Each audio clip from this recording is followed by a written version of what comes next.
Hello everyone, welcome to Movies Classes. Today we are going to start the second chapter of history of class 8, that is from trade to treaty the complete establishes power.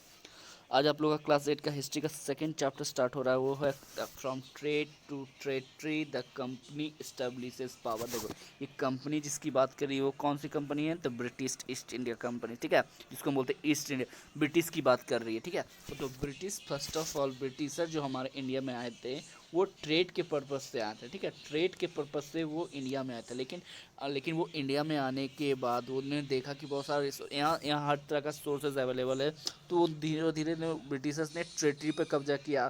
Territory पर कब्जा करते करते उन्होंने अपना power को establish कर दिया था इंडिया में, ठीक है। तो यहाँ पर इसी चैप्टर का मतलब क्या है, फ्रॉम ट्रेड टू ट्रेड, मतलब बिजनेस से लेके ट्रेड से स्टार्ट करके वो टेरिटरी पर कब्जा किया, फिर उसके बाद उन्होंने कंपनी का पावर इस्टेब्लिश कर दिया था इंडिया में। तो मेनली आपको क्लास और सिक्स और सेवन्थ में आप लोगों ने एनिशियंट और मेडिवल हिस्ट्री पढ़े थे। क्लास 8 में आप लोग को मॉडर्न हिस्ट्री पढ़ना है, ठीक है। इस क्लास 8 में आप लोग को मॉडर्न हिस्ट्री पढ़ना है। और मॉडर्न हिस्ट्री इसलिए इसको बोला जाता है क्योंकि इस टाइम पीरियड पे बहुत ही मॉडर्नाइजेशन हुआ था इंडिया में। जैसे बहुत सारा रिसोर्सेज अवेलेबल हुआ था, जैसे रेलवे का इंट्रोड्यूस हुआ था इस टाइम पे। ब्रिटिशर्स ने रेलवे इंट्रोड्यूस किया था इंडिया में। ट्रांसपोर्ट एंड कम्युनिकेशन सिस्टम को इम्प्रूव किया था, मतलब हर तरह का वो फैसिलिटी मॉडर्नाइजेशन किए थे, जिसके कारण से यहाँ पर इसको मॉडर्न हिस्ट्री भी बोला जाता है। तो आपको क्लास 6 और 7 तक एनिशियंट पढ़े थे, 6 और 7 तक एनिशियंट और मेडिवल तक पढ़ के कंप्लीट के लिए अब आपको यहाँ पढ़ना है नया history, that is called modern history. तो आज आपका सिर्फ ये इंट्रोडक्शन वीडियो होगा। देखिए इसमें हम लोग को क्या क्या पढ़ना है उस चीज़ के बारे में जानेंगे हम लोग। ये इसमें पहला टॉपिक जो पढ़ेंगे वो पढ़ेंगे क्या, India before the coming of British background, ठीक है। ब्रिटिशर्स के आने से पहले इंडिया का सिचुएशन कैसा था उसके बारे में जानेंगे, ठीक है। फिर ब्रिटिशर आए थे कैसे, how did they come, traders of rulers, फिर ट्रेडर्स से वो कैसे रूलर बने, मतलब ब्रिटिशर इंडिया कैसे आए, ठीक है। ब्रिटिशर तैर के तो नहीं आए होंगे, ठीक है, तो वो किससे आए हैं, तो शिप से आए, ठीक है, शिप से आए, ठीक है। वो ट्रेडर्स के पर्पज से आए थे, लेकिन ट्रेडर्स के बाद उन्होंने क्या किया, ट्रेडर्स से वो रूलर में कन्वर्ट हो गए। बहुत सारे बैटल्स के बारे में पढ़ेंगे, that is battle of Plassey, battle of Buxar, इस सब चीज़ के बारे में हम लोग जानेंगे, ठीक है।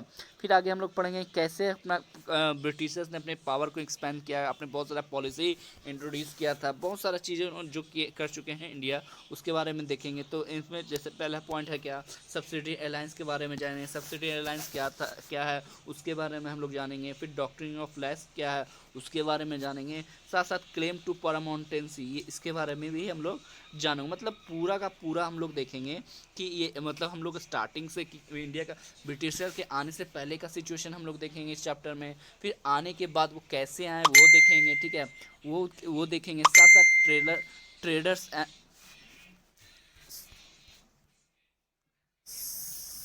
साथ साथ हम लोग ट्रेडर्स के ट्रेड के पर्पज से आते हैं, वो ट्रेड के पर्पज से फिर बाद में वो रूलर बन गए।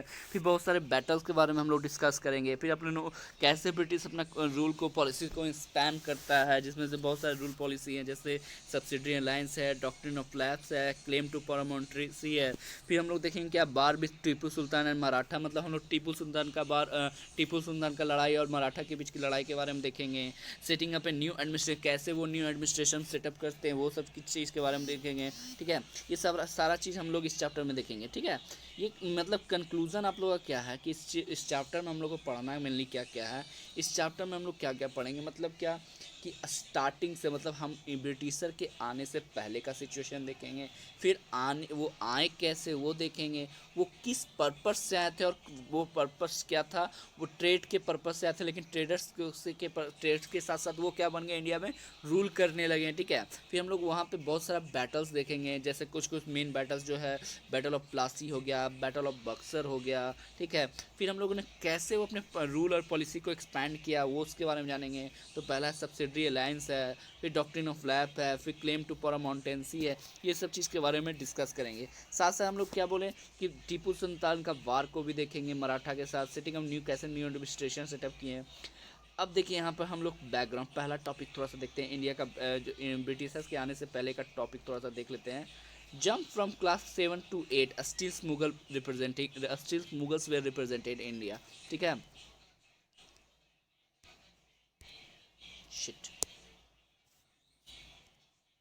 देखिए हम लोग क्लास 7 से 6 7 से 8 पे आ गए, लेकिन अभी भी क्या है, अभी भी इंडिया को कौन रिप्रेजेंट कर रहा है, तो मुगल्स एम्पायर ही इंडिया को रिप्रेजेंट कर रहा है। देखिए, Aurangzeb was the last powerful Mughal ruler, और औरंगजेब जो है last powerful Mughal emperor ruler थे मुगल एम्पायर के, ठीक है। After his death 1707 many Mughal governor सूबेदार बिगम सेटिंग देयर इंडिपेंडेंस। देखिए, जैसे ही औरंगजेब की मृत्यु हो जाती है 1707 में, बहुत सारे मुगल गवर्नर्स जो हैं सूबेदार बिगम सेटिंग देयर इंडिपेंडेंस, फिर धीरे धीरे वो क्या, जो मुगल एम्पायर में जो सब मुगल टाइम के पीरियड में, औरंगजेब के टाइम पीरियड में जो सब औरंगजेब के अंडर में रहते थे, वो औरंगजेब की मृत्यु के बाद वो क्या करने लगे, इंडिपेंडेंस, वो अपना अपना ट्रीटी पर फिर से अपने राजा बनने लगे। इस्टेब्लिश रीजनल किंगडम, वो अपना अपना फिर से रीजनल किंगडम को इस्टेब्लिश करने लगे थे, ठीक है। अब मतलब क्या यहाँ पे कॉमन सी बात की यहाँ पे फैक्ट से समझिए। जैसे 1707 में औरंग 1707 में औरंगजेब की मृत्यु होती है, ठीक है, औरंगजेब की डेथ होती है।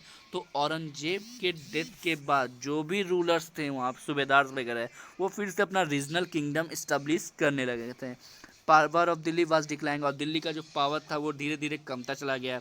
As a new power was emerging over India, और फिर जिसके कारण से क्या हुआ, न्यू पावर इमर्ज होने लगे इंडिया में, ठीक है। और वो पावर क्या था, वो पावर था हमारा ब्रिटिश ईस्ट इंडिया कंपनी का पावर इस्टेब्लिश हो गया था। जैसे ही मुगल का औरंगजेब की मृत्यु होती है, औरंगजेब की मृत्यु के बाद जो भी औरंगजेब के अंदर में सूबेदार वगैरह थे, वो फिर से रीजनल किंगडम इस्टेब्लिश करने लगे थे।